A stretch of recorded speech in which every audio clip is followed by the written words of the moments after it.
get this. I can do it. I can do it. Nice.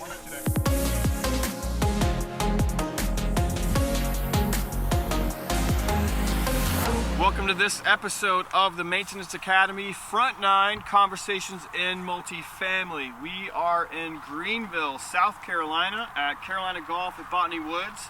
And joining me for today's round of golf is Mr. Influencer himself, Chris Caramanica, co-host of the Turnover podcast. And then we also have the professor of all things maintenance, Paul Rhodes. And I am just super pumped to record this episode. I'm happy to have both of you out here on the golf course. Have either of you ever played golf before? Ever? I played it as a young man, as a teenager. Done a bunch of 9 holes. Looking forward to what could be very interesting because I probably haven't swung a club in about 35 years. You said 35, by the way. 35. So we'll see. Outside of outside of a driving range, but no, actually on a course, probably close to 35 years. Yeah. Wow. Paul? So since we turned questions, your question was, have I ever played golf? Yes. I have walked through a golf course twice in my life. I'm not sure you would classify what I did on the course as playing golf, so I'm going to go with no, but I enjoy the walk. We'll see what happens. Okay, so we're playing for Mark's ball. Rock, paper, scissors for next. Rock, paper, scissors. Rock, paper, scissors, lizard, spot. Any of this footage ends up on America's Funniest Home Video, I want to cut. I'm just saying.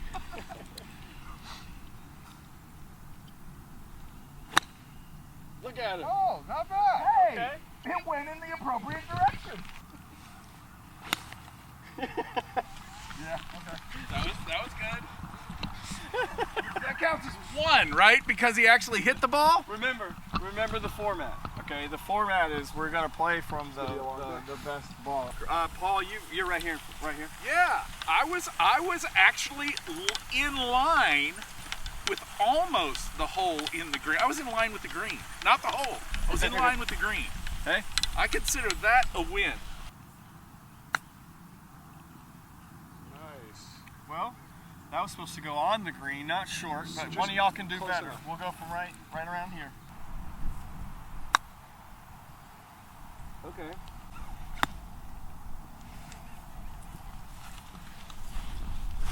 I was going to say, now, in golf parlay, that means a hook, right? That was a hook. Correct? That was a I hook. hooked as Yeah. well. Your hook, I think, was sharper, like you're fishing. Paul, I'll ask you first. How many times did you, when you started this multifamily career of yours, very prestigious multifamily career for Mr. Paul Rhodes here? Yes. How many times in your career did you say this was temporary before fully committing to multifamily? If the question is, did I say it? Probably hundreds. How many times did I actually do something about it?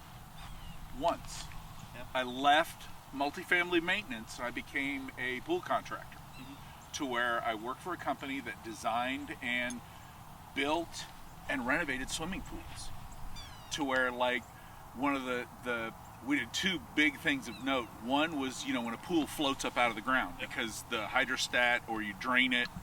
The company I worked for, we'd go in and actually remove the bottom of the pool. We'd cut the sides, put a new bond beam on, and we'd re-dig a pool in the original location using the walls from the original pool. That was some really cool engineering. The other thing was we re-engineered the water sanitation system at the water park in Marietta, Georgia, after the E. coli outbreak they had. So that was really cool, but that was where I left. I did that for 1 year and 3 days. And right at the end of the year, I said, I actually, you don't know what you have until it's gone. Mm-hmm. I missed the residents, I missed the business, I missed the flow, the unbridled panic, and then also the structure that multifamily had. So I left once and came back, and my plan right now is to retire as a part of the industry, in some form or fashion. Having been on the light side properties, the dark side, the vendors, and then the weird side, the association side, I'm gonna be on one of those sides for the rest of my career. That is my plan.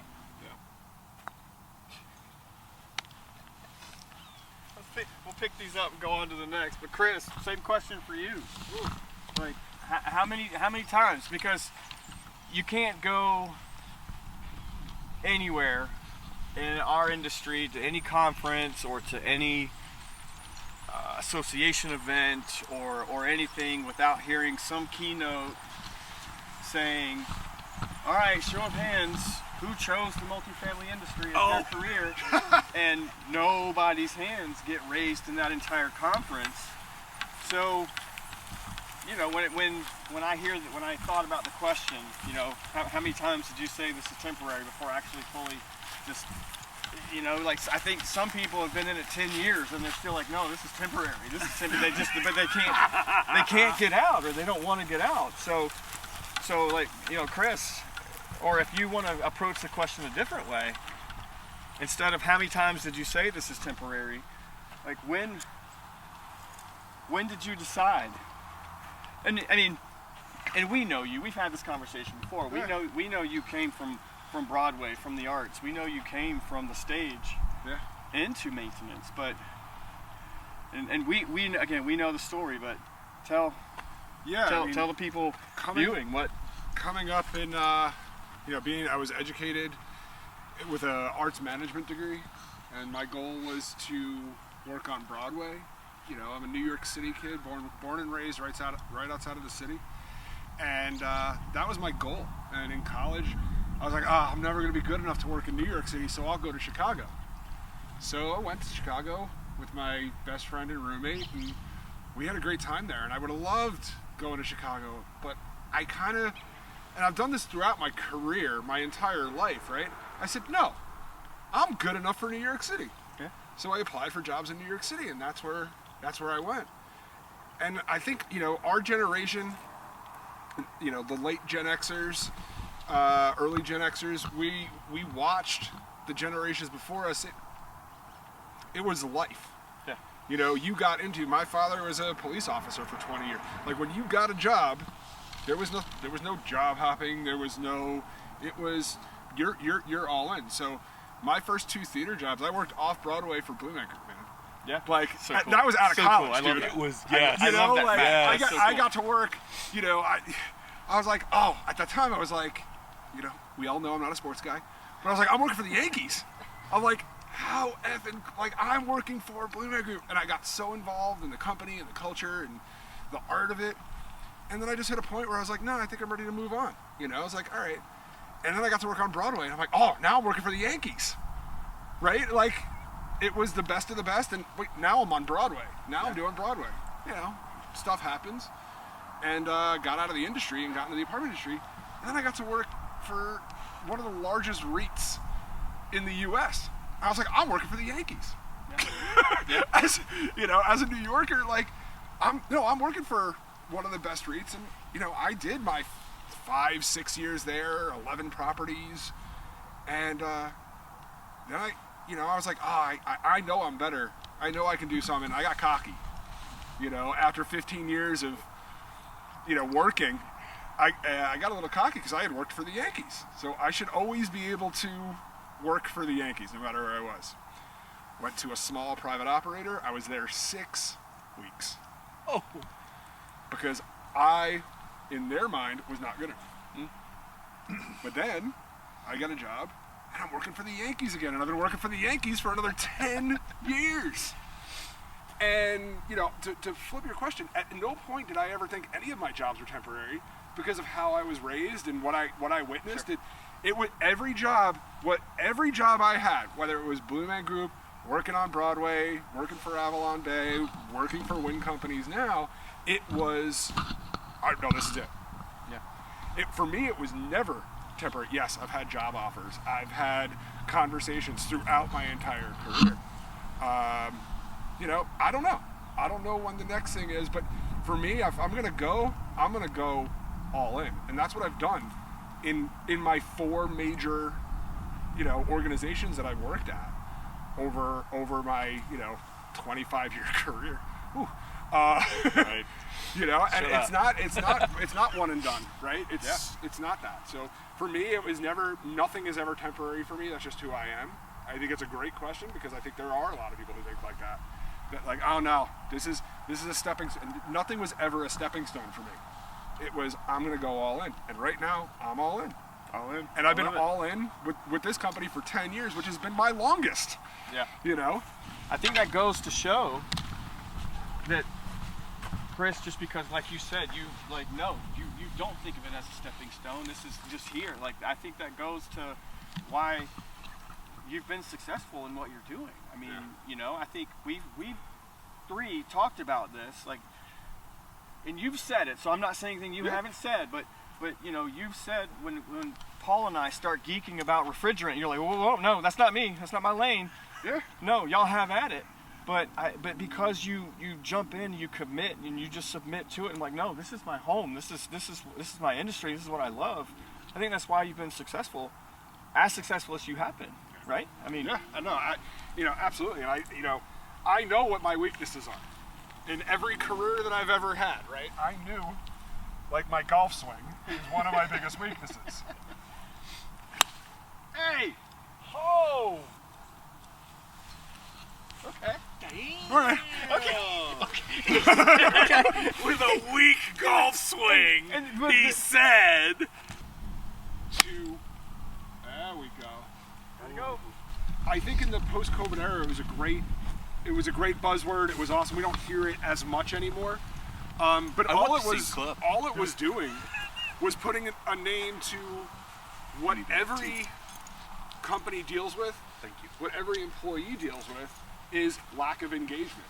Yep. And that is, you know, and lack of engagement is twofold, right? Oh. You just call it quiet quitting. It's like, no, your employees are no longer engaged. Yeah, I agree. And where I was going with it, I think you're labeling an excuse. Right. Yeah. That's all it is. You're just formalizing an excuse, and you know, it came as an outgrowth of COVID and the forced job security that people had. If you had a job that you weren't being let go from, but due to the changing working conditions, Right. I almost think right now, maintenance workers, intentionally or unintentionally, we're dealing with whiplash. Okay, correct. Still from the pandemic. I mean, we're 5 years after. Yeah. During that period, we were told repeatedly, you're essential, we need you, you need to be there, you're essential. So we stayed. We were there. We were in it. And then right afterwards, zero recognition, or very minimal recognition, and it's back to business as usual. Meanwhile, our offices, they got to work remotely. All of these other things got to work remotely, and right now with, you know, this is just dawning on me, it's possible this is one of my reactions to FK so much, fake knowledge, is that we are now telling our workers that we're going to take the routine stuff off that you were so essential in doing during that time period, and now we're going to give that to somebody else, and we'll just decrease headcount. And that piece of it is outside of maintenance. I think that's all across. And how that plays in, I don't know. I'm just talking off the top of my head playing golf here. Teaching me also, you think ahead. I'm going, what are you doing? You said you only needed, 8. scrambled. When we're scrambling, what we're doing is modeling. Oh! Okay. I saw yours break, and so I clearly played that wrong.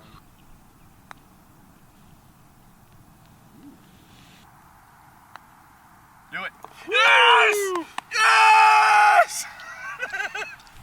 I would like to maybe continue the conversation on the quiet quitting, but I want to, That's fine. for lack of a better term, turn it, because, and maybe if I use the proper words, this will make sense. But do you think maintenance quiet quits when they feel like, okay, you've interviewed for my property, I'm going to pay you X dollars an hour to work? Yep. I have a choice as the person who applied to either say, yes, I'll do the work for that money, or no. If I say yes, that I'm willing to work for X dollars an hour, that means I'm committing all of my skills, all of my knowledge. All in, like what Chris was saying. I am all in. Yeah. So does it bother you, because I know you've heard it, when maintenance individuals that maybe you talk to, you come across, and it's like, you know, we're going to be doing some renovations, we're going to do some rehabs, or we're going to do, oh, you don't pay me enough for that. I'm like, no, I pay you what I offered you. Or, no, you need to increase my pay if you want me to do better work. Right? Yeah. Like I don't, maybe not quiet quitting, but Well, there's three. Weaponized incompetence. Yeah. Yeah. Do I only do so much because I feel like I'm worth more, but I'm only getting paid this, or I'm only going to give you 50% of my ability? You see, the problem is expectation setting, right? Okay. So for your example, you've hired this technician, and when you sit with him, it's about, you're going to do routine plumbing work orders, you're going to do HVAC calls, you know, you're going to clean the grounds. Then what happens is expectations shift. Oh, we got a new owner, we're going to be going through a rehab. Now, the 1 or 2 turns that you were typically doing a month is now 5. You're now assisting a project manager, right?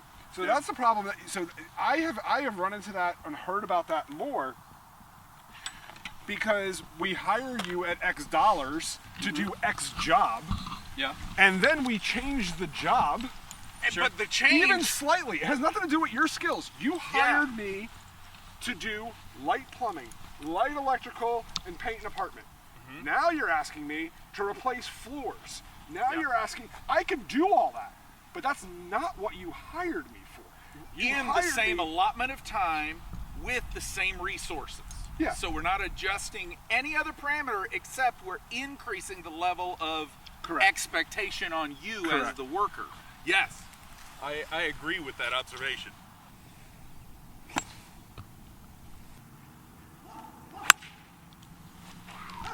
Whoa.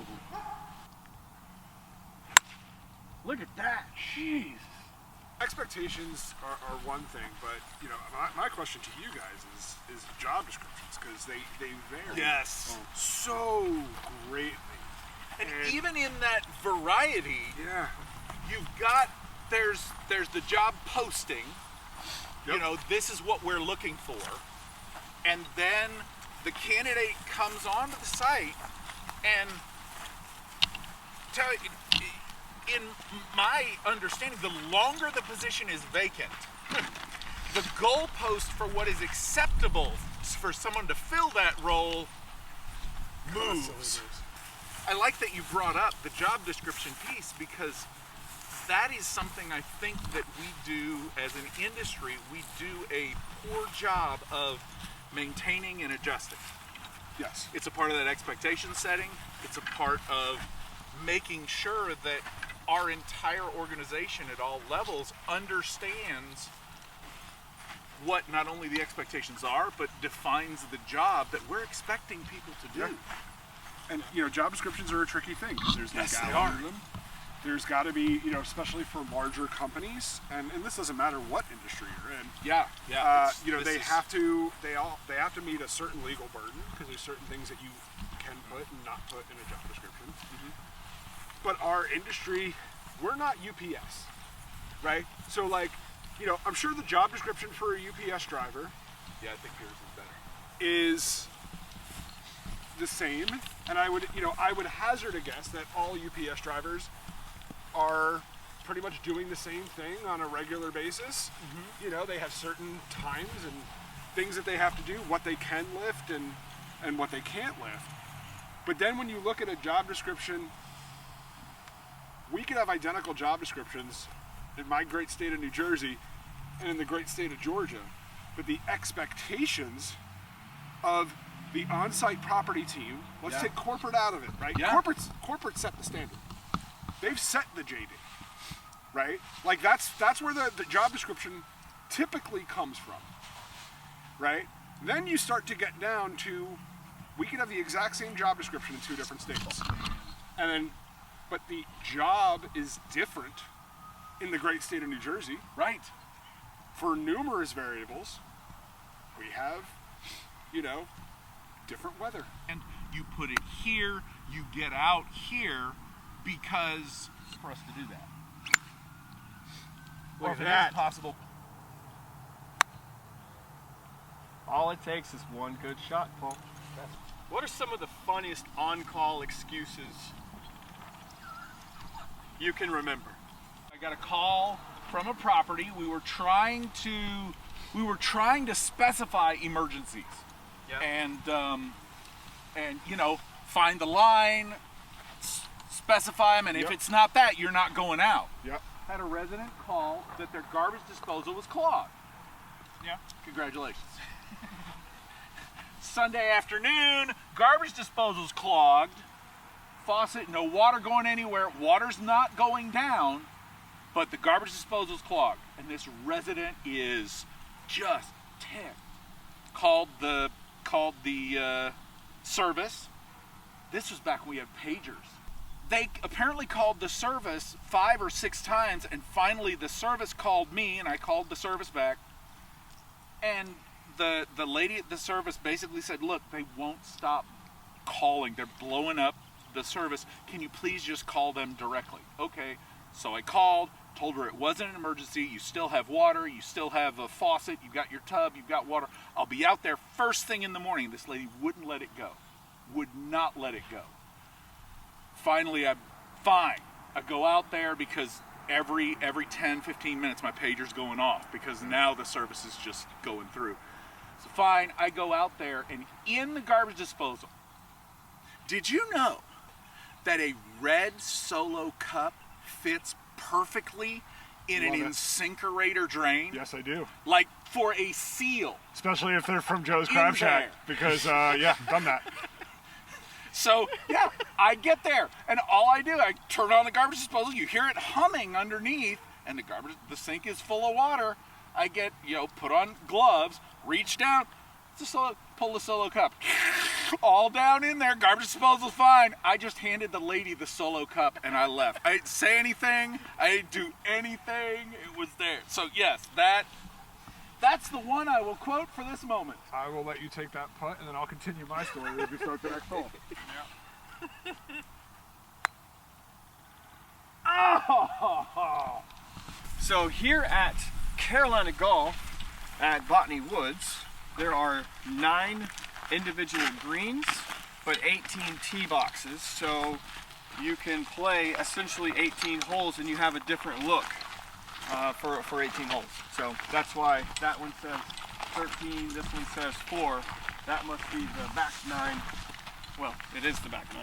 And remind me that at the next hole, we'll start the next hole with the interesting story that you might know, but we'll tell your listeners that Paul and I heard when you stepped away about this course.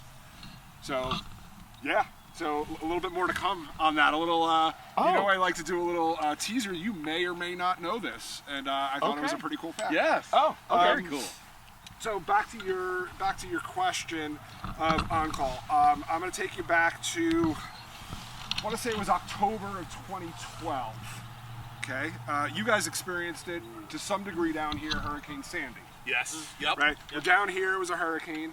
Up by me, it had already hit tropical storm levels once it hit New Jersey and New York. Yeah. the lead up to the storm, and I've told this story, several times. We were up for 38 straight hours. Prepping the property. Mm-hmm. I had a team of about myself, 5 guys. I lived on property. And it is the only time in my 16 plus years in this industry that I've actually had to yell at a resident. Yelled at a resident? Like actually full-throated scream, right? So what happened was we're 4-letter words involved. I think I want to know this information going in. We're in the middle of the tropical storm. This was probably somewhere in the range of about 10 o'clock at night. Right, and I was managing 2 high-rise buildings. I had a 20-story high-rise and a 40-story high-rise. And we get a call. I was stationed in the 40-story. That was our home base. But we still were making sure everything was going on. So we got a call. And a woman is frantic on the phone. My window's broken. I need maintenance. My window's broken. My window's broken. My window's broken. And we had windows that broke during the storm. We were boarding up. I had a patio door that I had to hold by its handle and the frame as it's trying to blow into Long Island Sound, while I was waiting for my guys to come help me and board it up. So it was shortly after that incident that we got this call. So I'm like, okay. So I went over as the lead, and it was a hurricane, a tropical storm. I had to run a block and a half to the other building, soaking wet. I walk in, and I said, ma'am, which window is it? And she points to the window, and it wasn't broken. No glass, no wind coming in, no water. And she looked at me and goes, oh, I can't get it to close all the way. There was probably maybe a 1/4 of an inch gap.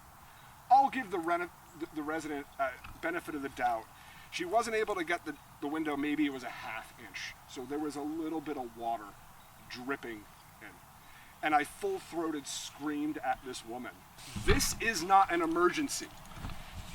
This is not, we are all trying to get through this together, and you not being able to close your window in a 1,000-unit apartment community with probably 3,000, 4,000 windows, it is not an emergency. So, but I dealt with it. The funny thing is I still dealt with the service request. Yeah. I still made sure that even after I screamed at this woman, who, again, for her, it was an emergency. That's right. I still made sure that the window closed and locked and slammed the door behind me as I walked out. Because at the end of the day, that's what we do. That's right. Yes. Oh, that's a shot. Fake turf.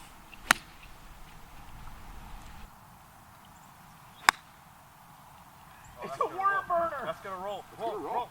Weather-related stories, because that is a huge piece, right? Yes. It's a huge piece of what we do is the weather. Mm-hmm. Whether it is the scorching heat of the Midwest and the South, or our dear friends down here, in Florida and South Carolina and Georgia, when it comes to things like hurricanes, like you got any good weather stories?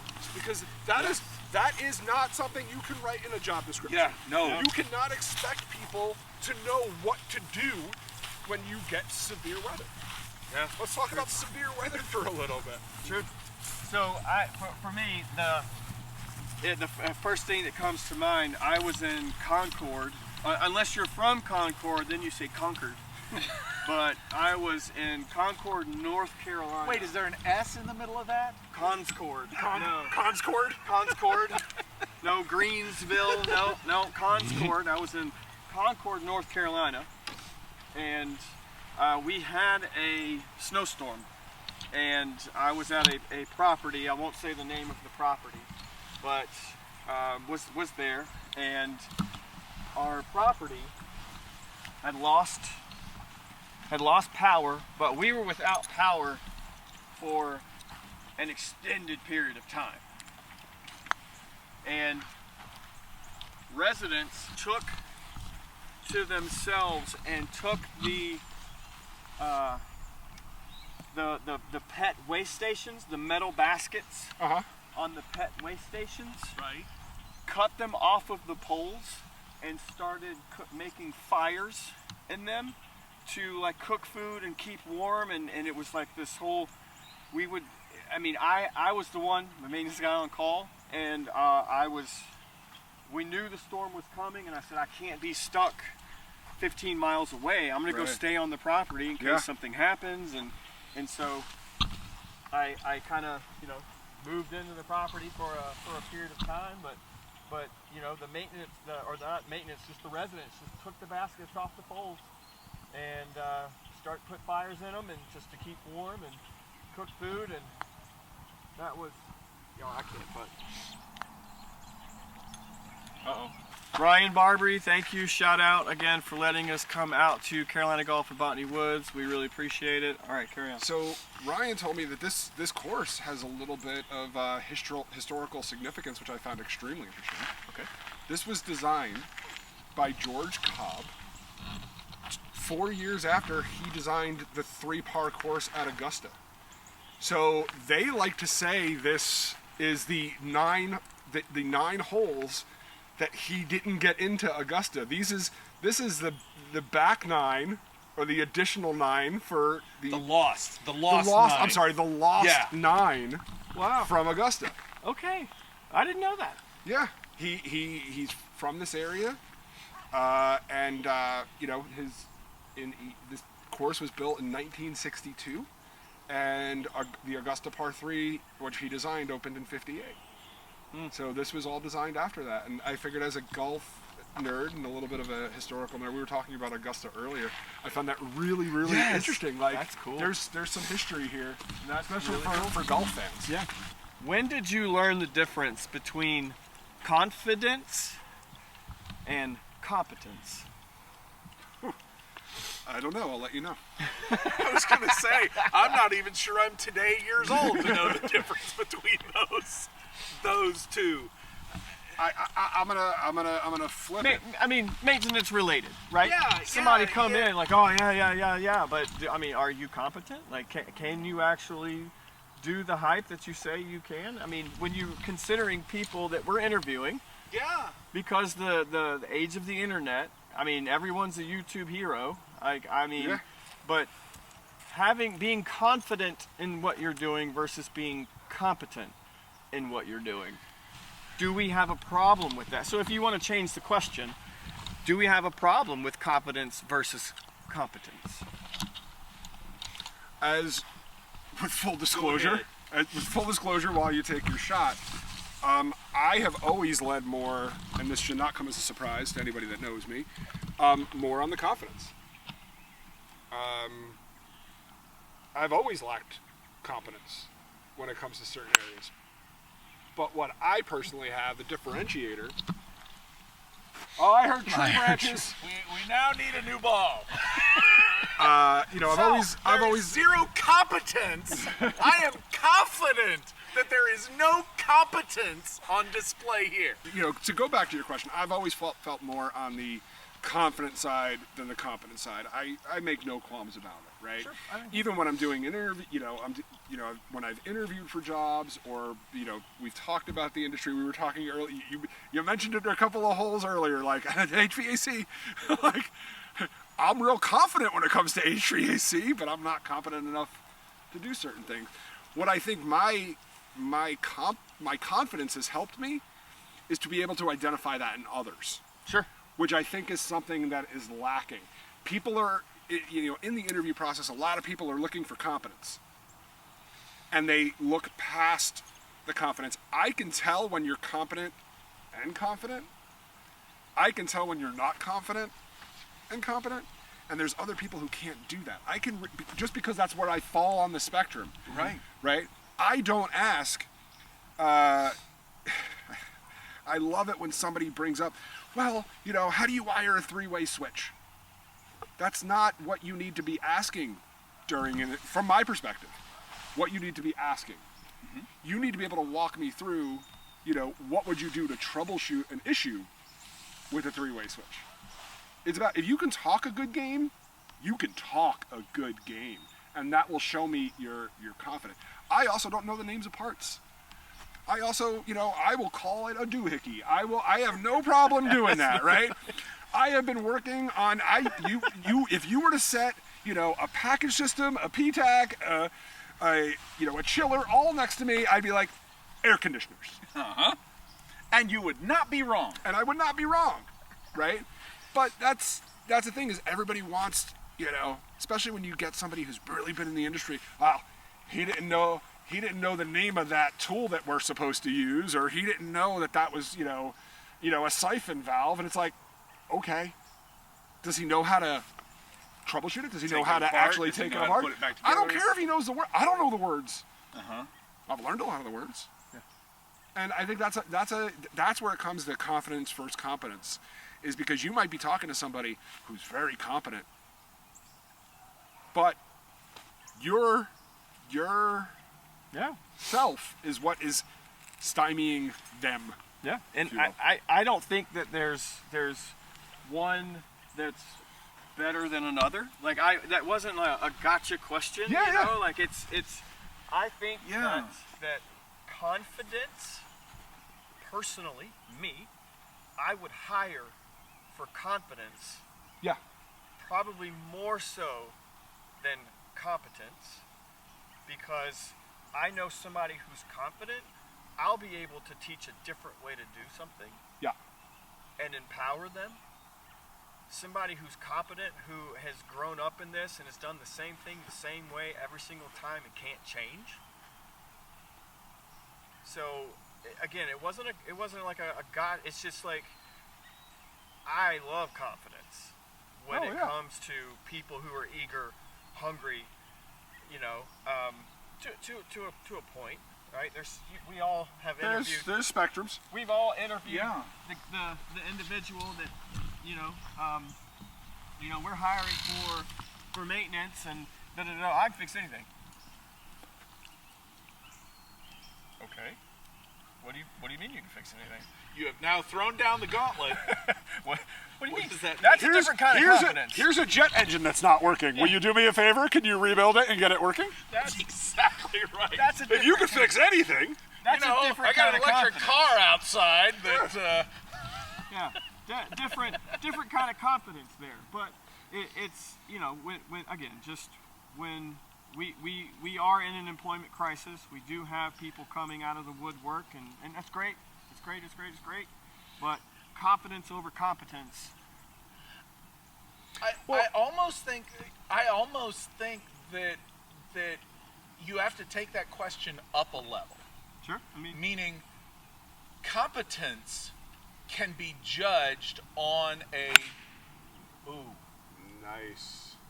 They're both attributes. We want to hire for both of them. But I think it's like up one level, apples and oranges. Okay. They're different things, but you have to grade them differently at the same level. Above, they're both fruit. Yeah. Okay. So what I'm getting at is confidence and competence are both things that we desire as employers, as leaders in the people that we lead. Okay. The missing piece, or I think the bridge that crosses those, is perception. Okay. Because in a customer service oriented business that we are, we need our customers to feel the confidence in our technicians, that the technician, when they show up at the door, before they put any tool to any repair, we need our resident to see the confidence that the technician has that they are competent to solve their issues. Okay? So I think my answer to that is we've got to add that perception piece. We need our technicians to understand why they need to be well-dressed, stand up straight, clean, represent themselves, and secondarily, their employer and their property better. Mm-hmm. And that, I think, bridges that gap between competency and confidency, if that's a thing.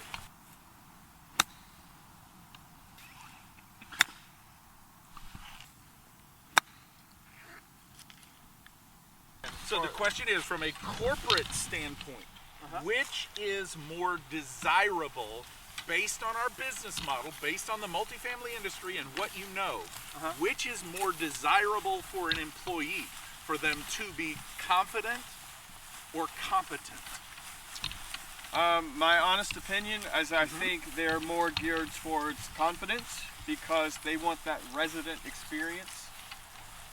They want the residents to be, like we care about we want our residents to be serviced, and having confident people makes residents feel better. Yes. Yeah, I think of it. I think of it from the other side of the coin, though. I think that due to our labor shortages and the lack of training that we talk about ad nauseum, literally ad nauseum, I think that, you know, on a corporate level, they want competent. No, that's the. Oh, that is the more desirable. That's the more desirable because, you know, we can, quote unquote, we can teach you soft skills. We can teach you how to provide good customer service. Yeah. We can't teach you how to change that three-way switch. But so we want you to have the job knowledge, which is the competence. To that point, Very large property. Okay. I get this. I can do it. I can do it. Nice. 37 yards. God, these things are long. Well, you know. well, wait, Got it, too? oh, there's a blue. That must be the next. Well, you got a fire pit. Whoa! Or, you know, even.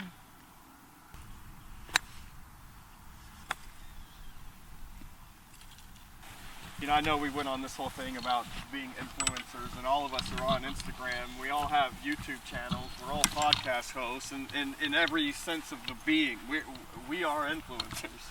And But I'm going to debate you on that in a second. But Go ahead. I'll let you finish your thought. With all due, I know it's your show and all, but with all due respect. Wait, I just talked about wanting to look for somebody who's cynical here. Grandpa, go sit in the corner. The grown-ups are talking. Where's my walker, damn it? but that's where I think, to quote the great Paul Rhodes, Where the hell's he? in order to quote the great Paul Rhodes, is you have to. I think people's definition of influencer. I think there are multiple definitions of what influencer means, and so I want you to debate me. Like, I want you to go on that road, but I guess it depends on what your definition of influencer means versus when I say that we're all influencers, because I mean, I want to influence people to come to the multifamily industry. I want to influence maintenance individuals to invest in themselves because their companies aren't going to do it. Yeah. Yes. So I want people to see me doing stuff like this, being an advocate for maintenance, to help put some spotlight on the fact that we have a problem. We have a huge problem. And like, so when I say I'm an influencer, that's what I mean by I'm trying to influence people to say, okay, listen, I'm gonna have to take this on myself. No one's gonna pay for me to go do this. No one's gonna okay, you know, so that's what I mean by influencer. But Yeah, and you're right. I think that's the overarching goal. It's one of the reasons why we do what we do, both in our work and our work lives, our volunteer lives, and our, you know, for lack of a better term, our side hustle lives, the thing that fills our cup. I think of influencer with the negative connotation that the society is now put on. sure. Yeah, the definition of social media influencer versus interpersonal influencer is a different one. Right. You know, I think I've said this to you before. Listen, I know my faults, and I know it sounds arrogant for me to say this. I don't want to be an influencer. I want to have influence. Sure. But So I'm going to take it one step further to even take the word influence out of what I want to be, and it's more in line what I think what you just said is I don't want to be an influencer. I want to be an advocate. Yes. Yep. I want to be a change agent. And Yep. here, you want to throw some LinkedIn buzzwords there? Right? That's what I want. And that would bring me success. Because an influencer to me, in the simplest of definitions, is somebody that all they do is post pictures of their food. Right. All they do is repost or recycle other people's content. Yeah. I want originality. I want advocacy. I do not want to post 4, 5, 6 times a day. Yeah. I want you to know from my advocacy, when you see something from me, you should stop and read it. Yeah. And not scroll by. When you see a video from me, whether it's a repost or it's something original, it has something to say. Right. You're not just copy, paste, repeat. Yeah. Whatever for the algorithm. Yeah. For there. I'm not feeding the beast. When I post on me personally, when I post or repost or comment or like, I'm not feeding the beast. I'm feeding myself. Right. Yeah. I get it. To be better at it. Right.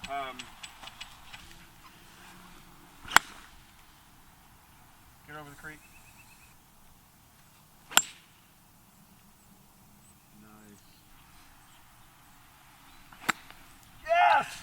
Oh, yes! Okay. Right there! Hey, I love it. What started off as 2 teas in my pocket. Of those words. Thank you very much for joining us, everybody. This was the... That was so cool. You saw me line that up. I saw you line that up. Oh. Wow, that was a great ball, Chris. What is actually fun for Allison and I, the 2 of us have gotten into golf together. That's great. Oh, that's cool. And we're learning on her playing, but she has a back issue, and so she can't play like for an extended period of time. But it's time that the 2 of us get to spend together. Oh yeah. Yes. And she loves it. She loves driving the golf cart, and she loves seeing the courses, and she's, and the occasional great shot. It makes me feel like a hero because I hit a good ball, and it's just, wow, that was really great. And you have somebody important in your life that was there to witness it. Right.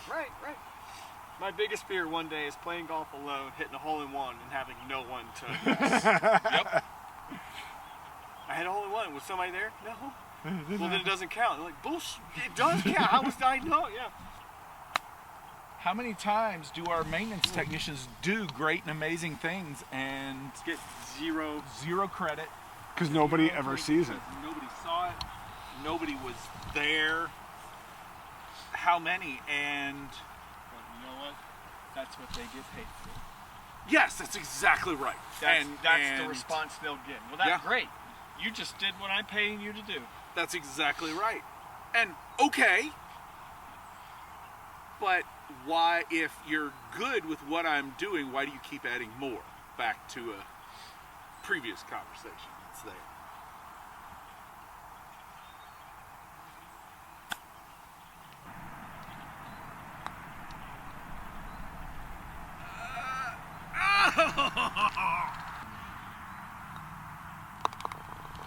Gentlemen. That's a par. Gentlemen, thank you. Yes. So, Thank you, sir. So Thank you. very Thank you. much for the conversation and just being able to just talk. I think that's one of the reasons why I started this series. Was it's one thing we talk all the time, we do, but we're always behind our camera. We're always at work. We're in a boardroom. We're at a meeting. We're at a national conference, and we're seeing each other between a 10-minute break because you got to go to this meeting. I got to go to this meeting, and Chris has got to go to 3 meetings. Chris- what do you mean? At the same time. At the same time. That's at what the I'm saying. same time. And while yes, we can have conversations, and some of the stuff we talked about today we've discussed personally before, but something about getting out of the boardroom, getting out from behind your desk, and just being out and just having a walk and doing something fun like playing golf. I mean, I say fun. I love golf. You all may hate golf. No, it was fun. This was a blast. It's great, by the way. But I just, I it's different, and I enjoy it, and I hope you all did as well. And just, but again, I really appreciate the conversation, and maybe we do it again sometime. Yeah, we'll be here next time. Yes. In warmer climate. Yeah. Yes, definitely. Definitely. Hey, what?